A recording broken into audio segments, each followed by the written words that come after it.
into the cars with the crash casualties, just for sort of reassurance more than anything else.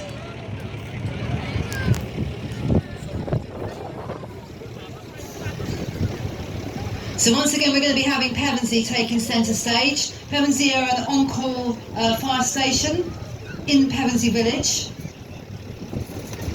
The majority of them are either work from home or they are full-time firefighters elsewhere. We have a very small percentage of them that are purely on-call, but they all work in exactly the same way. Carry a pager. When the pager goes off, they'll respond to station. Okay, I think we're just about ready. So the crew are responding to the reports of a road traffic collision. 2 vehicles involved.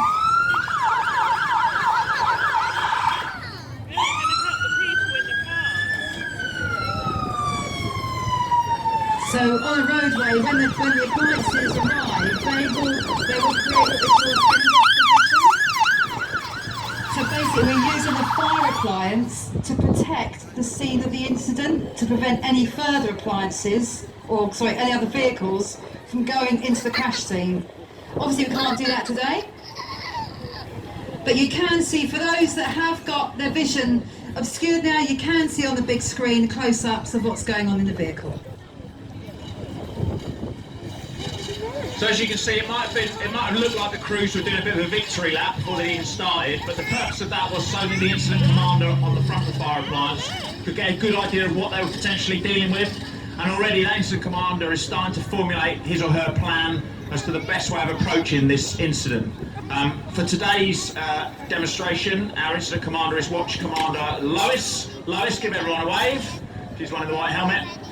So Lois is starting to formulate a plan based on what they've got, what sort of incident, and essentially the casualties and the state of the casualties.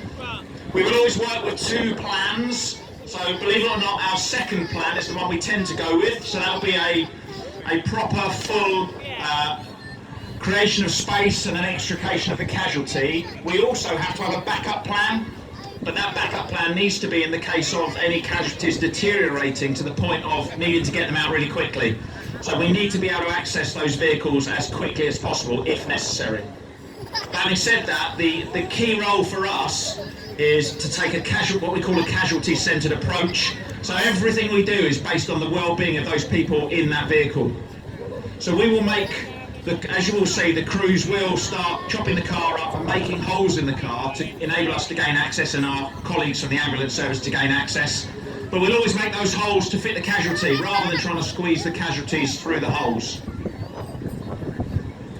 What the crews are doing now, they're what we call stabilising the vehicle. So this is a fairly standard, if you can get a standard road traffic collision. So cars are on all 4 wheels, almost a head-on collision, very common unfortunately. But it's important that we stabilise the vehicles so that when we're working on them, cutting them, moving around them, and then eventually climbing on top of them to get the casualties out, they don't rock and roll around. It's important that the casualties, depending on their injuries, as my colleague from SEACAMB will explain later on, it's important that we don't move them about too much and cause further injury to them. So that's why we put what we call the blocks and shocks underneath the vehicles to keep the vehicles nice and steady. They're pretending that they've had a crash. So we're doing an initial assessment of the casualties to see what sort of priority we're going to give to who's coming out first. We don't ignore any casualties. Very often, believe it or not, it's the quiet ones that are most worrying. So if we can hear someone screaming, at least we know they're breathing. So very often in the initial stages, it's as simple as that. So Lois will be working out what her plan is. She'll be communicating that to her crew, and then the crews will start working as a team to achieve the ultimate goal, which is to retrieve the casualties from the vehicles and get them to definitive medical care. Obviously, when the ambulance and paramedics turn up, the team simply expands. So we don't work as separate entities. Very often, none of the crews won't have worked with those people before. They won't know anyone, but what you'll see as the incident develops is a really, really strong team approach to the whole incident. I'll hand over to Matt, my SEACAMB colleague, to explain what's going on now. So for an incident like this, we would commit a few different resources to the scene. First on scene today is Steph. You'll see Steph is wearing an incident or operations commander tabard. So she will have overall control of the scene. She's one of our operational commanders from Colgate. As the initial responder though, she is still a paramedic. So at this point, Steph's priority is going to be to assess the patients, try and work out what our priorities are, and if necessary, start applying any life-saving interventions that we might need to do. Shortly followed by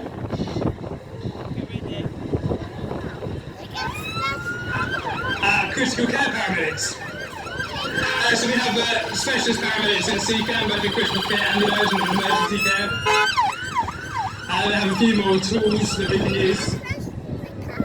In the critical care paramedics class day as well is one of our consultants is with HEMS. So these guys can bring more advanced treatments to the scene, particularly with HEMS, pre-hospital anaesthesia, and the ability to fly to a major trauma centre that's further away quickly if you're critically unwell. So they're now going to do what we call an A2E assessment. So they start with airway, breathing, circulation, disability, and then expose and examine them, so they will cut all the clothes off the patient, looking for any hidden injuries. At this point we will open the doors and ask any patients if they can get out on their own if they can. However, in this circumstance, we're going to have to remove the patient as they're trapped.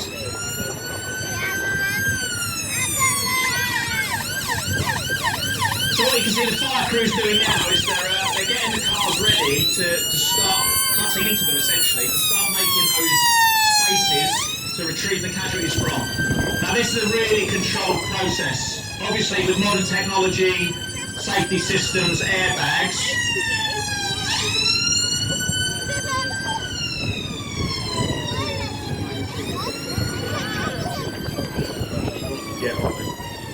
so we have to be very cautious of things that are primarily set up there for our own safety, airbags and other sort of pyrotechnic devices like seatbelt pyrotechnics, because what we don't want to do is cut through any of those and cause them to explode while either we're in the car or the casualties are still in the car. So we do a process called peel and reveal, where we basically trim the entire interior of the car to locate all of these safety devices. We also have technology on our fire appliances that can pull up the data from pretty much any vehicle, make, model, and tell us exactly where these systems might be, which gives the incident commander a better idea of where they can and can't cut.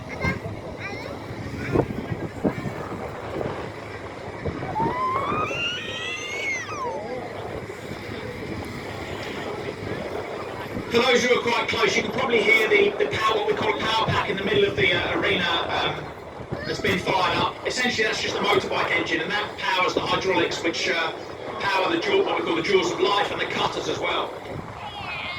On the appliances that we've got here from Eastbourne, the ones parked up behind the ice cream van, we've actually moved on to what we call hydraulic equipment now. So equipment very similar capabilities, same sort of weight, but they don't have the hoses, they're all powered by batteries. Obviously better for the environment and easier for us to use and manoeuvre within a tight space. So you see we're starting to strip the car now. What the crews will do is they'll collect all those bits off the car into what we call a debris dump. Oh, we've had a casualty removed from the car there. So we've got a walking wounded being taken away to be assessed by the paramedics.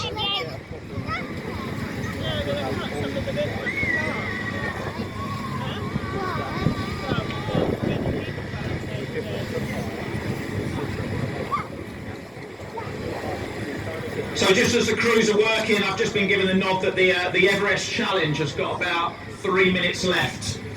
Kevin's punching out the last steps up the top of Everest, so keep going, Kev, well done, mate.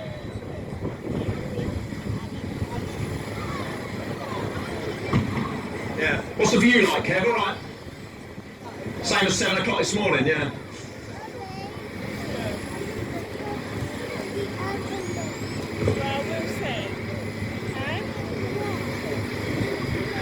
So at this point now, the ambulance crews are going to be looking after the patients in the car. If we need to, we can give them some medicines to help with the pain, some very strong painkillers or some gas to breathe on. Constantly reassessing them, because at any point if someone gets worse, we may change our plan. And if you keep your eyes on Steph here, you'll see that Steph keeps going to find the fire incident commander. and they will be constantly liaising any changing or evolving plans now. And like I said earlier on, what you can see now is the service responders from all services attended are almost blended into one. And like I said earlier on, a lot of these people would never have met or worked with each other before, but because of the kind of people they are and the kind of procedures that are laid out, all of a sudden they blend into one team, and that's essential to achieve what they need to achieve in the time frame which is best for the casualty.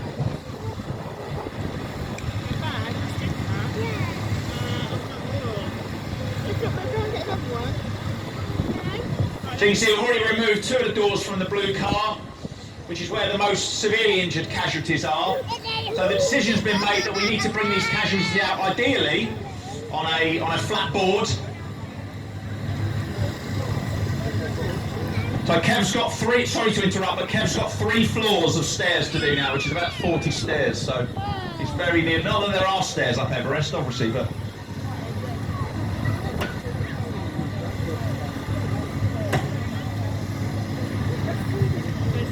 So they're now removing the boot lid, just to give a bit more space and give them the opportunity to take the roof off entirely, which they will, that's their plan B. Plan A, they've taken the doors off just to give them access if they need to drag those casualties out. But obviously what we want to do is under controlled situation, do it as a team and safely. So that's it, you can hear from the corner, the crews have now reached the top of Everest. An incredible effort all day in this heat. A real team effort as we're talking about teams. Well done to Kev, to Rick, and all the crews that have taken part today, and for your support as well. So, a fantastic effort. Fleur is hers at 7 o'clock this morning, just so nobody could watch.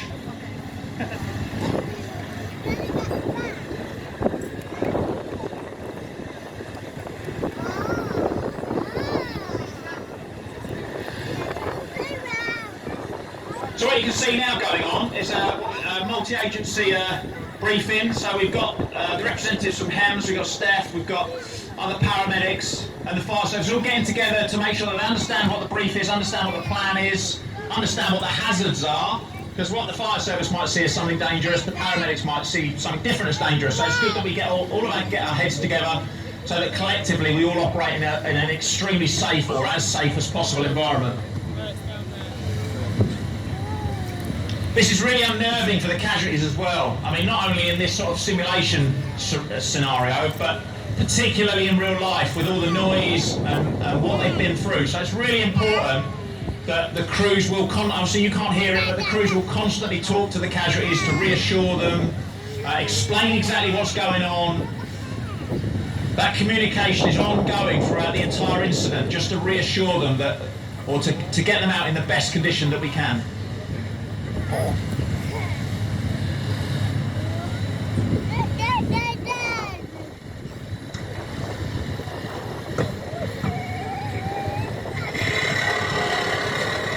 So you can probably hear that the fire crews have deployed a slightly different tool now, what we call a reciprocating saw.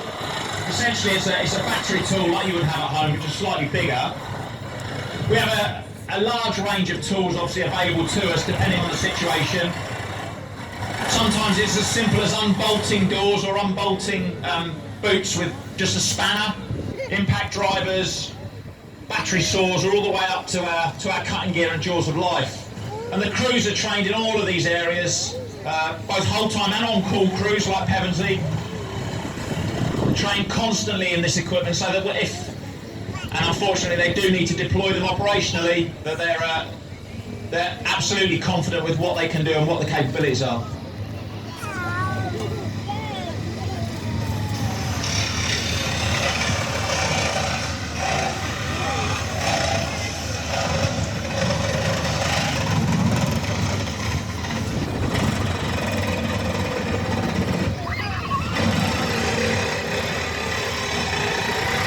So what the crews are doing now is they're cutting every post around the car.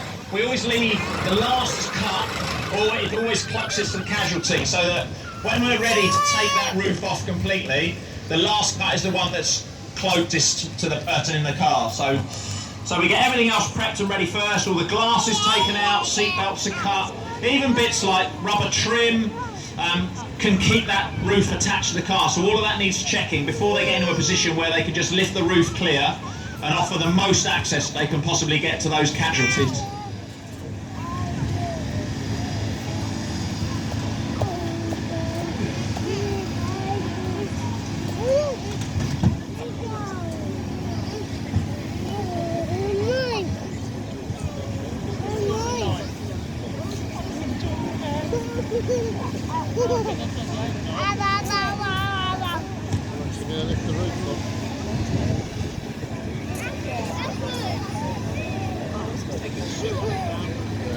Where's your shoe gone? It may seem like there's a bit of a lull in operations at the moment, but it's really important that all the crews involved from all the services work in a controlled manner. Like I say, if the patients deteriorate, then there may be a need to rush some kind of operation or bring them out through the doors. But if the paramedics and the ambulance staff are happy that the patient is relatively stable, it gives us the time to make that space to bring the casualties out safely, to bring them out level, to bring them out in a position where we won't do them any further harm than they've already experienced. What you can see now is the crews are starting to move themselves and position themselves around the roof of the vehicle, so that as the cuts are made and the weight starts coming off the roof, there's no chance of it falling or slipping. It'll be supported at all times by the crews until they're in a position to lift it off and remove it entirely.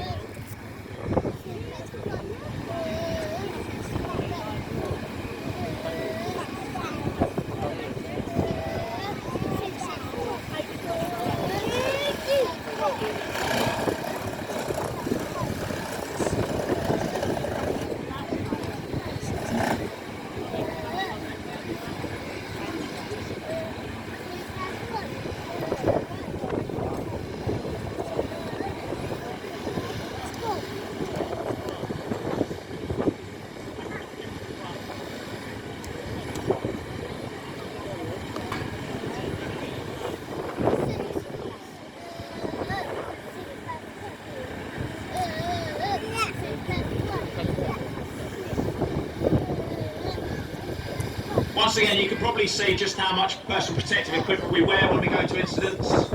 Obviously on a day like today, or any day really, wearing all that kit and protective equipment can be really hot. It's a really arduous incident. Those tools weigh a fair weight, so if you do get a chance to have a look around the fire appliances, please do see what sort of conditions these firefighters have to work under.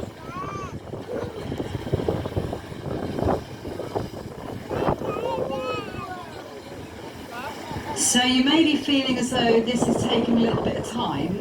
What do you think, Vinny?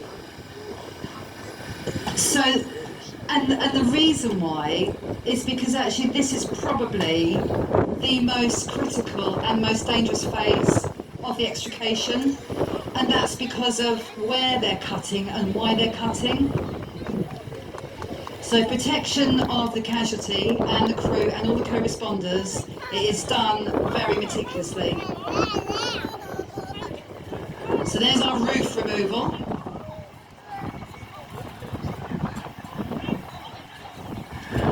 So now you're going to see us move into position to remove the patient from the car.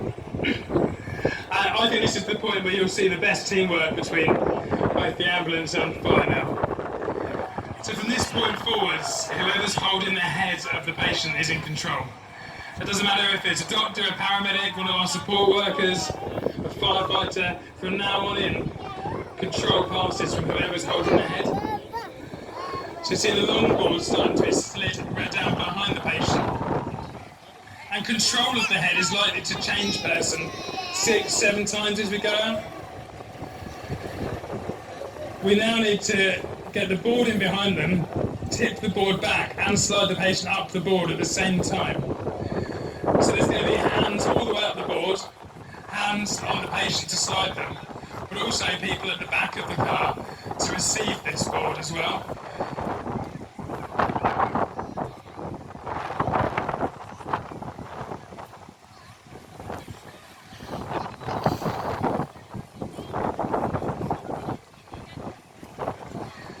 So that's the board in. We'll now recline the back of the chair away from it. You'll see hands all the way up the board and hands on the patient. We'll change the person holding the head now. And they will say commands like ready, brace, move, and everyone will know at what point we're going to move. So as our colleagues in the Coast Guard explained earlier on, whilst we've got a beautiful sunny day today here in Eastbourne, 4 o'clock in the morning on a February morning, blowing a hoolie, sleeting, we still have to obviously provide exactly the same service as we are right here and now. So what we would be asking for is we'd be calling in for extra lighting. We'd also be concentrating potentially on rotating crews around so they haven't got exposure to the elements over a significant period of time, but also concentrating on casualty care as well, making sure that they're kept warm, covered and protected. You see on the big screen behind us, getting some real close-up images there of the care that the casualties are receiving right now.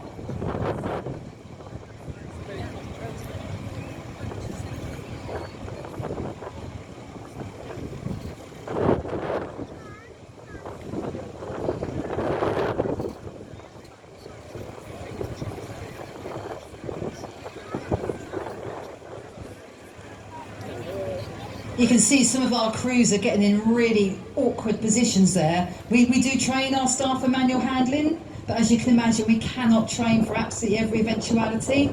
But all our crews here are taught how to manoeuvre themselves in these sorts of situations.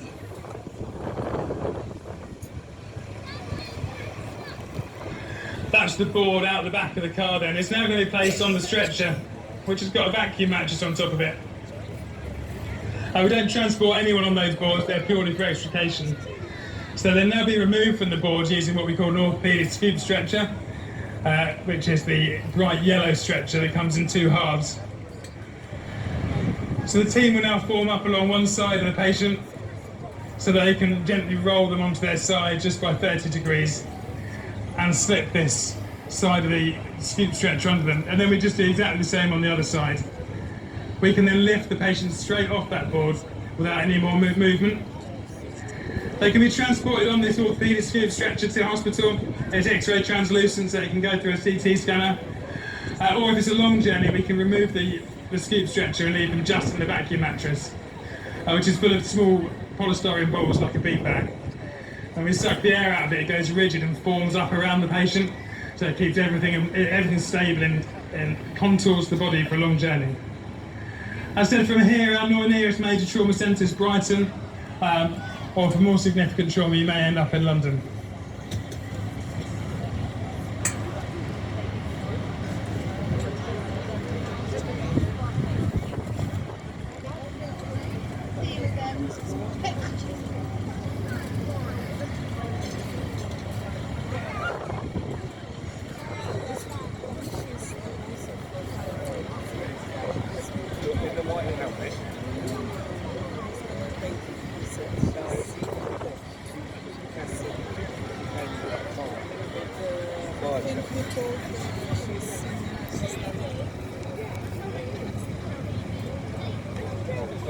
I think she's the head of fire, home fire. So I believe, if we're not very much mistaken, I think that's all of our casualties that have been extricated and are now on their way to wherever they're being sent to.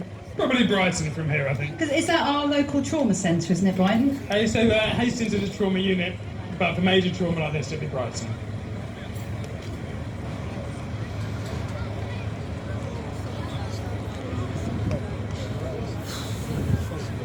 So our final casualty has been taken away into the care of the ambulance. We've also still got the fire crews on scene here. So they are now in a position where at some point these vehicles will need to be recovered by a tow recovery company. So we try to make the vehicles as safely as possible, just so that when they do get towed away, we don't create any further injury to the recovery driver. The ambulance crews will now either transport or hand off the patient to someone else who's going to transport the patient away to the hospital, for instance Hems. They'll then have the opportunity to debrief the incident between them at the scene. If it's not a particularly emotive incident, they'll be straight off to the next job. There's bound to be one more waiting for them. If it is a difficult incident, we will return our crews back to our base in Polegate from here, where specially trained staff can talk to them, look after their mental health, make sure everyone's okay. And then in the days and weeks following on from an emotive incident, we also make sure there's help and support for our crews. So one of the questions I've been asked today is what happens if the crew at Eastbourne are attending a road traffic collision in Eastbourne? What happens with cover for the rest of the town? So just to give you reassurance, we're really privileged in Eastbourne. We do always have to maintain 2 pump appliances in the town. So we will often bring in either an on-call pump from one of our on-call stations or further afield, just to make sure we've got the protection for the size of the town that we have here.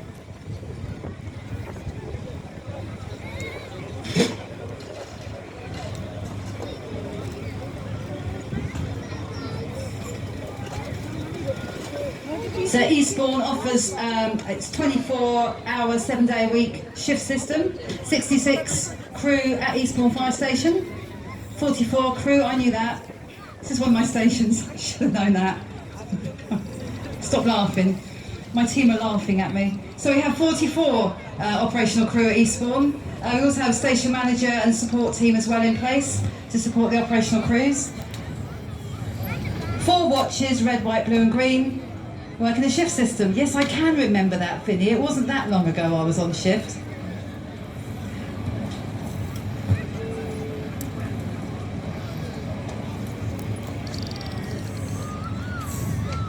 Today we've had Red Watch on duty with us along with Pevensey and Forest Road standing by, and tomorrow I believe we have White Watch. Change of shift. What that means is you've probably seen the highlight of the weekend, but I'll probably say the same thing again tomorrow. So as you can see, the crews are now making all the gear up. Obviously they don't know when or where they'll be called on to the next incident, so they need to make sure that all the equipment goes back on exactly as it came off. Very often more difficult than taking it off in the first place. The crews will obviously be committed to the incident until it's safe to be made available again, but despite the exertion, the efforts and whatever they may have gone through, they will be fully operational as soon as they've restowed that appliance. The fire service, along with all of our colleagues in all the emergency services, have a strong background of looking after our crew's mental welfare. So obviously they experience and see many traumatic scenes and deal with people who are in probably the worst positions in their lives. But there is a large support network behind them, trauma risk management and other capabilities that ensure that we look after our crews through an extensive debrief process and welfare and monitoring post-incident, so that we don't lose any crews for any reason other than the way we should.